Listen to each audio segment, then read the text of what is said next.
Good morning সবাইকে। আবারও একটি নতুন সকাল নিয়ে পৌঁছে গেছি, নতুন ব্লগ নিয়ে। তো আজকে সকালটায় মেঘলা ওয়েদার, বৃষ্টি হয়েছিল। তো সারা রাত ধরে বৃষ্টি, কিছু করার নেই। যেমন আষাঢ় শ্রাবণ মাস লাগছে, এত বৃষ্টি বৃষ্টি বৃষ্টি খালি। তারপর ঘুম থেকে উঠে একটা নতুন জিনিস দেখলাম। বন্ধুরা, আপনারা কে কে জানেন এই জিনিসটা আমাকে কমেন্টে জানাবেন। আমার তো দেখে খুব ভয় লাগলো জিনিসটা। তো যা হোক, কী নামও বলে আমাকে বলবেন। তারপর আমি চলে এলাম আমার বেড পরিষ্কার করে ঘর ঝাড়ু দিতে। তো বিছনা গুছিয়ে রুমকে পরিষ্কার করে ঝাড়ু টাড়ু দিয়ে এখন চলে যাব। এই যে সারা দিন বাচ্চাগুলো যা, দুটো বাচ্চা আমার, দুটো মেয়ে মিলে যা করে রাখে ঘর দুয়ার অপরিষ্কার, তো সেইটাই বাচ্চাদের ব্যাপার আর কি। তারপর এই দেখুন আমার ছোট্ট সোনা, ওর না ভীষণ জ্বর কাল রাত থেকে, শরীরটা ভালো নেই, কিছু খাচ্ছে না, সব সময় বমি করে দিচ্ছে একটুতেই। ওই জন্য, আর বাচ্চাদের শরীর খারাপ হলে তো বিশেষ করে ছাড়তে চায় না, মাকে বিশেষ করে দরকার হয়। ওই জন্য টুকটাক কোনো এরকম রান্নাবান্না কোনো কাজও করতে পারছি না, আমার মেয়েকে নিয়েই সময় কাটাচ্ছি। আমাকে ছাড়ছে না, সব সময় মা যাব মা যাব। আর যতক্ষণ না শরীরটা খুব খারাপ লাগে ততক্ষণও শুয়ে থাকে না, মানে খুব চঞ্চল। তো এই দেখুন, সব সময় খালি আমার কাছে আসবে। তারপরে ওকে ভুলিয়ে ভালিয়ে একটু হাসা করাচ্ছি যাতে ওর মেজাজটা একটু ভালো থাকে আর কি, দেখেছেন। তারপর খুব খিদে পেয়ে গেছিলো কাজ টাজ সেরে, তো চলে এসেছি। আমার শাশুড়ি লাউয়ের পিঠে আর ঘুগনি করেছিল, তো এটা নিয়ে খেয়ে দিয়ে স্নান করে তুলসিয়ে ধূপ দেখিয়ে নিলাম।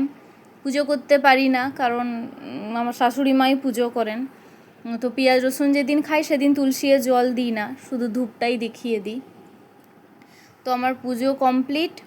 তারপর এসেই রুমে কোনো রকমে ফ্রেশ হয়ে, আমার মেয়ে ছাড়ছে না, ছোটো মেয়ে আবার কোলে, মনটাও ভালো নেই।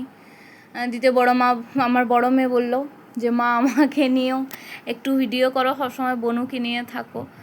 তো না মা, সবাই সমান, তো ওকে নিয়ে একটু ভিডিও করে নিলাম। আমার শাশুড়ি মাও চলে এসছে বলতে যে রান্না হয়ে গেছে, উনি আজকে রান্না সব করেছেন। তো আমি বললাম আমার বড় মেয়ে আজকে স্কুল ছুটি আছে, বললাম বোনকে দেখ, ও থাকলে বনুকে ঘরে দেখে খেলে। দুই বোন এরকমই সারাদিন বদমাশি করতে থাকে, দুই বোনের। তো আমি বললাম আমার শাশুড়ি মাই আজকে রান্না বান্না সব করেছে। তো আমার ছোটো মেয়ে আমাকে ছাড়ছিল না, শরীরটা খারাপ, তাই দিতে ওকে বললাম তুই একটু দেখ ওকে। ও দুই বোন মিলে খেলো, আর আমি যাই কি রান্না হয়েছে ভাতটা বেড়ে নিয়ে আসি। আমার বড় মেয়ে আজকে শনিবার, নিরামিষ শুনে কিছুতেই খাবে না। যা হোক, নিরামিষ খেতেই হবে, ওদের বদমাশি দেখেছেন। তো চলুন আজকে লাঞ্চে কি কি মেনু হয়েছে দেখিয়ে দিই। আজকে হয়েছে ভাত, আর হয়েছে ঝিঙে পোস্ত, আমার শাশুড়ি মাই সব রান্না করেছেন। তারপরে আলু ভাতে দেওয়া হয়েছিল, বাদাম বড়া, বাদাম পোস্ত মিশিয়ে বড়া আর কি, আর বেগুন ভাজা আর ডাল।